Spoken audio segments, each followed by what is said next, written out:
ሰላም ጤና ይስጥልን የተከበራችሁ ተመልካቾቻችን፣ እነሆ የዕለቱ የብስራት የዩቲዩብ የመረጃ ሰዓታችን ተጀምሯል። መረጃዎቹን እየነገርኳችሁ እኔ ሰላማዊ ንጋሴ አብሬያችሁ ቆይታ አድርጋለሁ። በቅድሚያም ከሀገር ውስጥ ያገኘናቸውን መረጃዎች እንንገራችሁም። በሂርና ከተማ በጅብ ላይ ጉዳት ያደረሰው ግለሰብ የሕክምና ወጪውን እንዲሸፍን ተደረገም።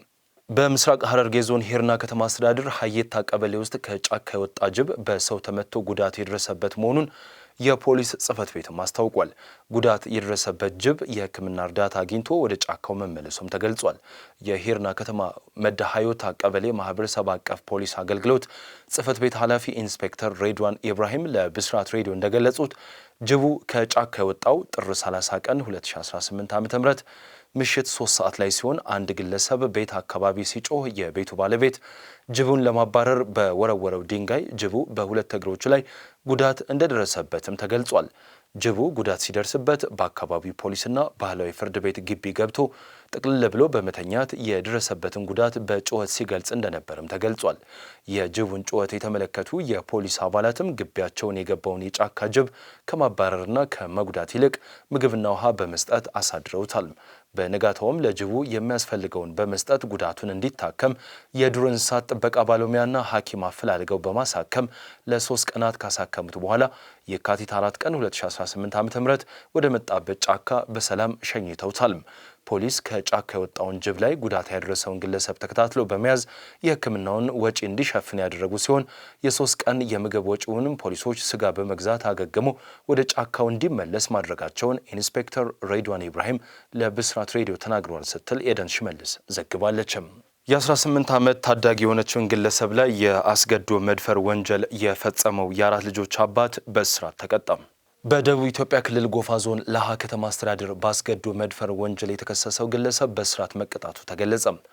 የደቡብ ኢትዮጵያ ፖሊስ ኮሚሽን የሕዝብ ግንኙነትና ገጽታ ግንባታ ዳይሬክተር ምክትል ኮማንደር አሸናፊ ኃይሌ ከብስራት ሬዲዮ ጋር በነበራቸው ቆይታ እንደገለጹት ተከሳሽ ዳዊት ሳሙኤል የተባለ ሲሆን የ4 ልጆች አባት ነው። ግለሰቡ ከምሽቱ በግምት 2 ሰዓት አካባቢ የ18 ዓመት ታዳጊ ቡና በምትሸጥበት ቦታ በመሄድ በእጇ ላይ ያለውን ጌጥ በመውሰድ አገባሻለሁ በማለት አስገድዶ ከደፈራት በኋላ ከአካባቢው መሰወሩን ተናግሯል። በፖሊስ ብርቱ ክትትልና ምርመራ በማድረግ ተከሳሽን በቁጥጥር ስር በማዋል የተከሳሽን የክስ መዝገብ በማጣራት ለላሃ ከተማ አስተዳደር አቃቤ ሕግም ያቀርባል። አቃቤ ሕግ ያቀረበውን የክስ መዝገብ የተመለከተው የከተማዋ መጀመሪያ ደረጃ ፍርድ ቤት የግራ ቀኝ ምስክሮችን ቃል መርምሮና አመዛዝኖ ከተመለከተ በኋላ በተከሳሾች ላይ የጥፋተኝነት ፍርድም ይሰጣል። በዚህም መሰረት ተከሳሽ ዳዊት ሳሙኤል ጥፋተኛ መሆኑን በመረጋገጡ በ5 ዓመት ጽኑ እስራት እንዲቀጣ መወሰኑን ኮማንደር አሸናፊ ኃይሌ ለብስራት ሬዲዮ ተናግረዋል ስትል ሳምራዊት ስዩም ዘግባለችም። የተከበራችሁ ተመልካቾቻችን፣ አሁን ደግሞ በቀጥታ የምናልፈው ወደ ዓለም አቀፍ መረጃዎች ይሆናል። የአሜሪካ ወታደሮች ከታጣቂዎች ጋር የሚደረገውን ውጊያ ለመደገፍ ናይጄሪያ ገቡ። ወደ 100 የሚጠጉ የአሜሪካ ወታደሮች የናይጄሪያ ወታደሮች ከታጣቂዎች ጋር የሚያደርጉትን ውጊያ እንዲደግፉ ተላኩም። አሜሪካውያን ወታደሮች የደህንነት መረጃ በማሰባሰብ ናይጄሪያውያን ወታደሮችን እንደሚያግዙም ተገልጿል። የናይጄሪያ መከላከያ ሰራዊት ቃል አቀባይ ጄኔራል ሳሚላ ኦባ እንደገለጹት የአሜሪካ ወታደሮችና የጦር መሳሪያዎች በሀገሪቱ ሰሜን ምዕራባዊ ግዛት ባውቺ ደርሷል። አሜሪካውያን ወታደሮች ወደ ናይጄሪያ የሄዱት በሀገሪቱ መንግስት ጥያቄ እንደሆነና ውጊያ ውስጥ እንደማይሳተፉ ቃል አቀባዩም ገልጿል። ከዚህ ቀደም አሜሪካ በሰሜን ምዕራብ ናይጄሪያ እስላማዊ ታጣቂዎች የሚገኙባቸው 2 ካምፖች ላይ ጥቃት መፈጸሙም ይታወሳል። የአሜሪካ ጦር በሶኮቶ ግዛት ላኩራዋ የተባሉ እስላማዊ ታጣቂዎች ላይ እርምጃ መውሰድን ተከትሎ ፕሬዚዳንት ቦላ ቲኑቡ ምስጋናም አቅርበዋል። የናይጄሪያ መንግስት እንደ ቦኮ ሐራምና ኢስላሚክ ስቴት ካሉ እንዲሁም ከሌሎችም ታጣቂ ቡድኖች ጋር እያደረገ ያለውን ትግል የአሜሪካ መንግስት እንዲደግፍ መጠየቁን አስታውቋል። ከቅርብ ጊዜ ወዲህ ናይጄሪያ የተለያየ ፍላጎት ባላቸው ታጣቂዎች ምክንያት ቀውስ ውስጥም ገብታለችም።